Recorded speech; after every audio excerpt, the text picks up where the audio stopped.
તો વધુ સમાચારમાં વાત કરીએ તો મહત્વપૂર્ણ સમાચાર સુરેન્દ્રનગરથી સામે આવ્યા છે કે જ્યાં સુરેન્દ્રનગરમાં પૂર્વ કલેક્ટર નિવાસે ઈડી દ્વારા રાત્રે પૂછપરછ હાથ ધરી. જી હા, 3 ટીમોએ વહેલી સવાર સુધી સર્ચ ચલાવ્યું હોવાનું સામે આવ્યું છે. જમીન કૌભાંડમાં વધુ મોટા ખુલાસાની શક્યતાઓ છે. તો એસીબી કચેરીએ અપ્રમાણસર મિલકતનો ગુનો નોંધ્યો અને નાયબ મામલતદાર સહિત 4 અધિકારીઓ સામે કેસ દાખલ થયો છે. મહત્વપૂર્ણ સમાચાર કે જ્યાં પૂર્વ કલેક્ટર નિવાસે ઈડી દ્વારા રાત્રે પૂછપરછ હાથ ધરાઈ. આ સાથે જ વાત કરવામાં આવે તો સરકારી નિવાસે રાત્રિ દરમિયાન તપાસ હાથ ધરાઈ. 3 ટીમોએ વહેલી સવાર સુધી સર્ચ ચલાવ્યું હોવાનું સામે આવ્યું છે. આ સાથે વાત કરવામાં આવે તો જમીન કૌભાંડમાં વધુ મોટા ખુલાસા થવાની શક્યતાઓ સેવાઈ રહી છે. તો અંગે વાત કરીએ તો એસીબી કચેરીએ અપ્રમાણસર મિલકતનો ગુનો નોંધ્યો છે. તપાસનો દોર શરૂ કર્યો છે. નાયબ મામલતદાર સહિત 4 અધિકારીઓ સામે કેસ દાખલ થયો છે. આ અંતર્ગત પૂર્વ કલેક્ટર નિવાસે ઈડી દ્વારા રાત્રે પૂછપરછ હાથ ધરાઈ. તો નાયબ મામલતદાર સહિત 4 અધિકારીઓ સામે કેસ દાખલ કરાયો છે. આ સાથે જ 23 ડિસેમ્બરે સુરેન્દ્રનગરમાં મોટા પાયે ઈડીના દરોડા. ઈડી તપાસ બાદ કાયદાકીય કાર્યવાહી હવે તેજ બનશે.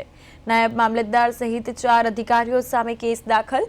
23 ડિસેમ્બરે સુરેન્દ્રનગરમાં મોટા પાયે ઈડીના દરોડા કે જ્યાં ઈડી તપાસ બાદ કાયદાકીય કાર્યવાહી તેજ બનશે.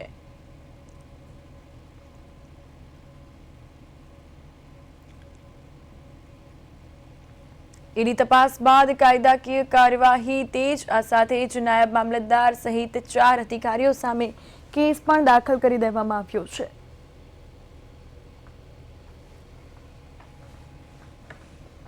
તો અહીં નાયબ મામલતદાર સહિત 4 અધિકારીઓ સામે કેસ દાખલ.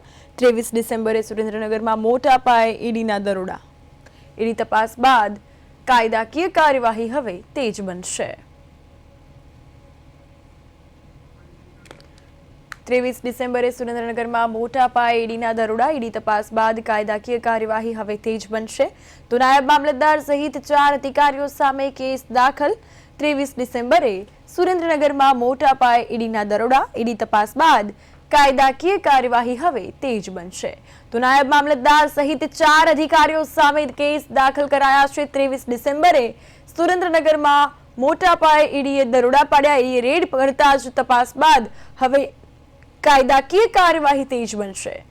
આ સાથે જ 23 ડિસેમ્બરે સુરેન્દ્રનગરમાં મોટા પાયે ઈડીના દરોડા કે જ્યાં ઈડી તપાસ બાદ કાયદાકીય કાર્યવાહી તેજ બનશે અને નાયબ મામલતદાર સહિત 4 અધિકારીઓ સામે કેસ દાખલ કરાયો.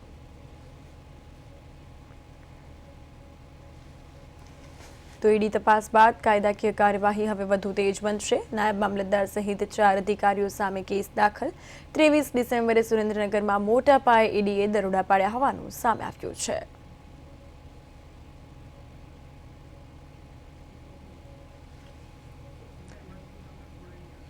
આ સાથે વધુ માહિતી માટે અમારા સંવાદદાતા હિમાંશુ લાઈવ જોડાઈ ગયા છે. હિમાંશુ, 23 ડિસેમ્બરે સુરેન્દ્રનગરમાં મોટા પાયે ઈડીએ દરોડા પાડ્યા છે. ઈડી તપાસ બાદ હવે કાયદાકીય કાર્યવાહી તેજ બનશે. શું મોટા ખુલાસાઓ? વધુ અપડેટ્સ.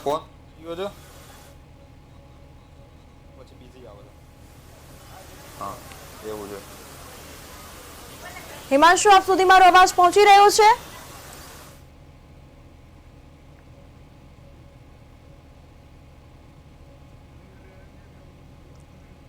તો ટેકનિકલ એરરના કારણે તે અમારી સાથે કનેક્ટ નથી થઈ રહ્યા. આ સાથે જ નાયબ મામલતદાર સહિત જે પ્રકારે 23 ડિસેમ્બરે સુરેન્દ્રનગરમાં ઈડીએ દરોડા પાડ્યા છે. ઈડી તપાસ બાદ કાયદાકીય કાર્યવાહી વધુ તેજ બનશે.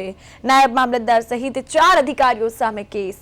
આ સાથે જ અમારી સાથે અમારા સંવાદદાતા હિમાંશુ લાઈવ જોડાઈ ગયા છે. હિમાંશુ, ઈડી તપાસ બાદ વધુ કાયદાકીય કાર્યવાહી થશે અને હાલ તો નાયબ મામલતદાર સહિત કેસ નોંધાયા છે. 23 ડિસેમ્બરે જે પ્રકારે સુરેન્દ્રનગરમાં મોટા પાયે ઈડીએ દરોડા પાડ્યા અને ખુલાસા થયા છે. વધુ અપડેટ્સ. જે ચોક્કસથી કૃપા, જે સુરેન્દ્રનગરમાં જે બિન ખેતીની જમીન હતી તે એની જે જમીનને પાછળ જે કૌભાંડ કરવામાં આવ્યું હતું, જેમાં જે સુરેન્દ્રનગર જિલ્લાના કલેક્ટર, નાયબ મામલતદાર દેવ મોરી સાથે સાથે અન્ય જે ક્લર્ક સાથેના જે અધિકારીઓ હતા તેમની અટકાયત કરવામાં આવી હતી, જેની ઈડીને લઈને જે તપાસ છે તે તેજ કરવામાં આવી છે. અને અત્યારે હાલમાં તમે જે કાફલો છે, જે સીઆરપીએફ જવાનોનો કાફલો સહિત જે અન્ય લોકો છે તેમના દ્વારા જે કલેક્ટર છે રાજેન્દ્ર જે પ્રસાદ જે તત્કાલીન કલેક્ટર જે ઈડી છે તેમની પૂછપરછ માટે જે ઈડીની બહાર જે સીઆરપીએફનો જે કાફલો છે તેમનો બંદોબસ્ત ગોઠવી દેવામાં આવ્યો છે અને સખત બંદોબસ્ત વચ્ચે જે તેમને છે પૂછપરછ માટે લઈ જવામાં આવી શકે છે અને અત્યારે હાલમાં ઈડી દ્વારા કોઈ સત્તાવાર રીતે જે માહિતી છે તે આપવામાં આવી નથી અને ગઈકાલ રાત્રે તત્કાલીન કલેક્ટરના જે ઘરે પણ ઈડી દ્વારા જે સર્ચ ઓપરેશન છે તે કરવામાં આવ્યું હતું અને જે કલેક્ટરની અટકાયત કરી હોવાના જે સમાચારો છે તે ફેલાઈ રહ્યા છે, પરંતુ ચોક્કસ સત્તાવાર રીતે ઈડી દ્વારા આ પ્રકારની કોઈ માહિતી આપવા નગર કલેક્ટર જે ઓફિસ છે તેમાં જે સર્ચ ઓપરેશન કર્યા બાદ જે સરકારી અધિકારીઓ છે એ અધિકારીઓ મોટાભાગે જે રજા પર ઉતરી ગયા હોવાના જે સમાચારો છે તે મળી રહ્યા છે. કૃપા. બિલકુલ. તો આ સાથે જ નાયબ મામલતદાર સહિત 4 અધિકારીઓ સામે કેસ અને 23 ડિસેમ્બરે જે પ્રકારે સુરેન્દ્રનગરમાં ઈડીએ દરોડા પાડ્યા છે. હાલ તમામ અપડેટ્સ બદલ હિમાંશુ આપનો આભાર. વધુ અપડેટ્સ આપની પાસેથી લેતા રહીશું. તો આ સાથે જ નાયબ મામલતદાર સહિત 4 અધિકારીઓ સામે કેસ દાખલ કરાયો છે. 23 ડિસેમ્બરે સુરેન્દ્રનગરમાં મોટા પાયે ઈડીના દરોડા. ક્યાં ઈડી તપાસ બાદ કાયદાકીય કાર્યવાહી તેજ બનશે.